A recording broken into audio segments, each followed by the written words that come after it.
ตอนเช้ามื้อนี้ผู้ข้ามาดังพื้นดังไผ่มาคอยสวนคือเก่าได้มื้อนี้มาคอยสวนมันแล้วก็ดังไผ่ให้หมาได้มาเป็นผู้เฝ้าเถียงนอนในเถียงนี่แหละกลางคืนก็ได้มาก็ได้ดังไผ่กันหินกันยุ่งให้หมาได้นี่ก็ดังไผ่ท่านบ่ได้ยุ่งหลายไว้ง่ายง่าผลเนาะยุ่งมันหลายได้แล้วก็มีน้ำเรียบร้อยได้ห่างน้ำได้น้ำก็มีได้น้ำใส่ในเถียงก็มีได้เถียงปลูกไว้ในสวนละอันนี้สวนป่าทองคำพาชมอยู่บ้านโคกซาดตำบลตาลได้ปลูกไว้หลายอย่างในเถียงในสวนนี่มะขามหวานก็มีได้มะขามหวานมะข้าวหอมมะแขว้งก็ปลูกไว้ได้เศรษฐกิจพอเพียงปลูกหมากหัวจะไข่มะพร้าวหอมหัวจะไข่ปลูกไว้ประจำเถียงประจำบ้านประจำเฮือนไว้ง่ายอันนี้มะพร้าวหอมมันก็ปลูกที่ได้ปลูกที่เพื่อว่ายามขึ้นมันยังไม่ได้ขึ้นหลายต้นขึ้นต้นเดียวก็ชิ้นย่างมันเลยอันส่วนมันนี่ก็ยังไม่ซับหญ้าจากเทือกได้นี่เอาคนทางงามพลือได้ส่วนมันอันนี้ก็ได้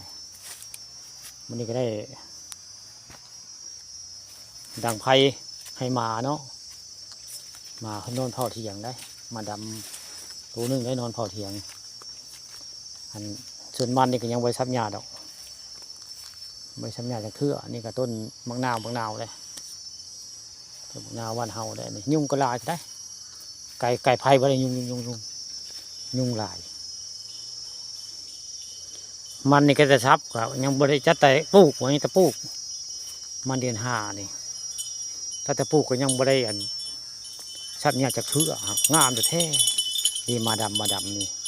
เพิ่นนี่ละมาเผาเทียงเลยเผาช่วงเลยมาดำตัวนี้แหละนี่มาบุค่า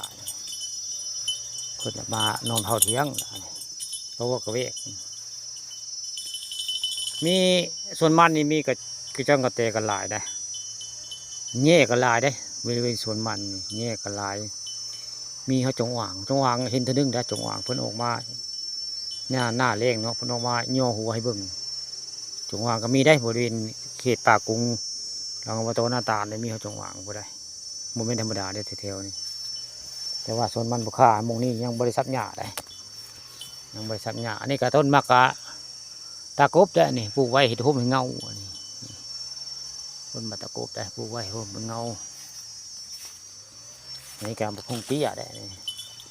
นี่คือหมักไผ่ได้นี่ปลูกไว้ซื้อมาตานาตะงอยไปเลยไผ่มีมะม่วงอันนี้ม่วงหากระปลูกได้2 ปีม่วงนี่ก็ได้ม่วงตอนนี่ใหญ่เติบก็ได้ซื้อมาใหญ่เติบแล้วเป็นมากพอซื้อมาก็ได้มักซิดานี่มาพร้อมเดียวกันละมักซิดาก็ได้ซื้อมาพร้อมเดียวกันได้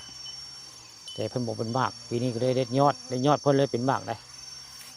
นี่พยายามเป็นมากต้องเด็ดยอดมันมักซิดามันนี่ก็งามแท้มันนี่ก็ได้งามยังบริษัทหญ้าพนักงามแต่ได้มันบุค่านี่ก็ได้งามแต่ได้นี่แหละสวนมันบุค่าป่านะครับปลาส้มอะไรนี่งามแบบบริษัทหญ้าเอาไว้ง่ายหญ้ายังบริษัทเพิ่นงามแต่ได้หมาเนี่ยเป็นผู้เข้าสวนให้มาดำนี่เป็นผู้เข้าสวนเผาเทียงเผาเทียงให้คนนี้ละนี่เพื่อที่ดำนี่แหละนี่ตอนเช้าก็มาส่งข้าวเพิ่นไว้ง่ายสบายปันมานี่เพิ่นตอนเช้าก็ส่งข้าวตอนแรกก็ส่งข้าวเพิ่นละนี่เพิ่นจะเป็นเจ้าของเทียงละมานี่มันนี่ก็งามแต่ได้มันนี่ก็งามดีแล้วครูต้นนี้เพื่อความมุกได้ทั้งที่ปุ๋ยบริใส่หักไส้ยบปีกายนี่ใส่ปุ๋ยก็เดือน10พอได้มางามปีนี้ได้นี่แหละสวนมันป่าทองคำพาชมคักหมดแล้ว